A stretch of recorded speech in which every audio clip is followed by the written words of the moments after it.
Welcome everyone to another edition of the Classic Comic Archive, a series where I recap and review many of Marvel Comics' most seminal early issues.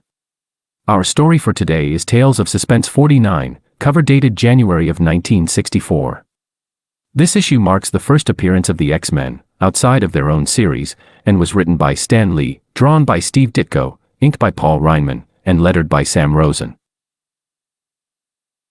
Our issue opens up with a striking splash page, teasing Iron Man's coming battle with the mutant superhero, the Angel. But before we can witness such an epic showdown, we must first travel to one of Tony Stark's weapons plants, where an experimental atomic bomb is about to be detonated. To turn away any aircraft that accidentally flies over the testing range, Stark has placed his superhero bodyguard, Iron Man, just outside the bomb's explosion radius. In reality though, Tony Stark is secretly Iron Man himself. Regardless, while monitoring the skies above the factory, Iron Man spots the winged hero, the Angel, flying overhead. The Angel is a member of the mutant super team, the X-Men, which is headquartered in a mansion in upstate New York. It's not clear where he's coming from, but the Angel is flying over the factory, which is in Long Island, as a shortcut on his way back to the mansion. But knowing that the bomb is about to detonate, and that the Angel is unshielded from its radiation, Iron Man tries to get his attention and shoo him away. But he's too late, as the bomb detonates while both him and the Angel are in the radius of its explosion. Thanks to his heavily insulated armor, Iron Man is left unaffected by the blast. But the Angel, wearing nothing more than a fabric costume, is bombarded with a torrent of radiation. Although it doesn't affect him physically, it alters his personality, making him suddenly cruel and evil.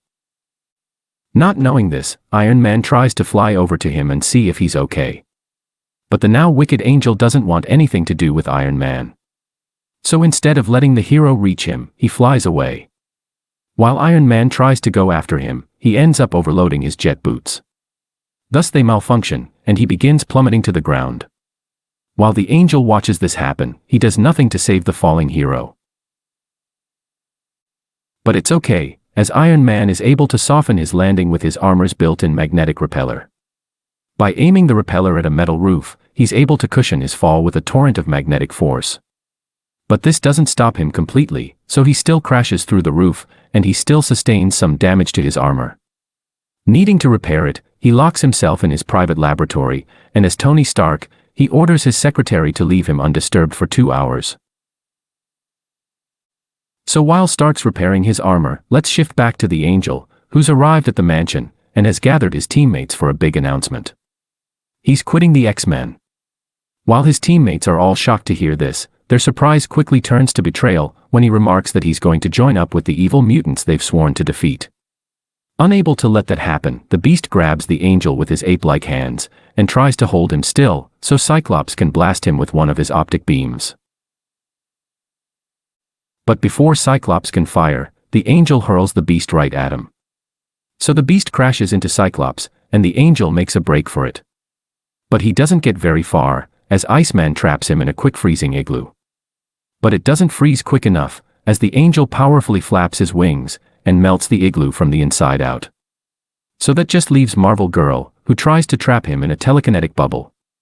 But to do so, she needs to be able to focus on him, which she can't when he's whizzing around like a housefly. So since none of his former teammates can stop him, the Angel escapes the mansion and flies off. But just as he does, Professor X, the telepathic leader of the X-Men, arrives on the scene. Although he had just been somewhere else, he already knows what's going on with the Angel, as he'd been mentally watching him from afar. And while he's just missed him, he can still contact him telepathically. So that's what he does, as he tries to convince his former student to turn around and come back. But it seems that the Angel's too far gone, as he refuses, and reaffirms that he's going to go join the evil mutants. So Professor X breaks mental contact, and confides in his students how much he feels like a failure, for if the Angel can so suddenly turn to evil, who's to say that they won't too? Thus for a moment, he even considers disbanding the X-Men altogether. Except he can't, at least not until they've stopped the Angel from joining the evil mutants. But if they're going to do that, they're going to need some help. So Professor X decides to send a distress call to the Avengers, a super team consisting of Thor, Iron Man, the Hulk, Giant Man, and the Wasp. But unlike the X-Men, who are a group of teenagers who study, train, and live together, the Avengers are a group of scattered adults, all tied up with their own personal matters. So the only one of them who actually receives the distress call is Iron Man. But instead of just alerting his teammates himself, he decides that he's going to stop the Angel alone. After all, he's the one responsible for him turning evil. So after repairing his armor, he puts it back on, and heads off to confront the Angel. And it won't be hard to find him, as the former hero is wreaking havoc through New York City. The Angel himself is looking for the evil mutants. But he doesn't know where they are, and he has no way of contacting them. So instead of trying to find them, he decides to let them come to him. To get their attention, he steals a bunch of TNT from a construction site, and starts detonating it over the city's skies, and within its harbor. But keep in mind, he's not actually causing any damage, he's just trying to get the attention of the evil mutants, who he assumes will come to recruit him. But they never do, as while he indeed gets their attention, they assume that he's just trying to lure them into a trap. So the police show up instead, and decide to shoot him down. But just before they do, Iron Man arrives, tells them that he's not responsible for his evil actions, and convinces them to let him deal with the former hero. So they hold their fire, and Iron Man flies up to confront the Angel. But as one might expect, the Angel doesn't appreciate Iron Man's meddling, and thus he immediately starts battling the hero. And if you're wondering how the Angel could hold his own against Iron Man, well, while it's true that Iron Man is more powerful than the Angel's wings make him a more nimble and maneuverable flyer. Thus in the air, the Angel has the advantage. Case in point, he's just grabbed a hold of Iron Man's jet boots, and is now aiming him towards the ground like a burned-out rocket.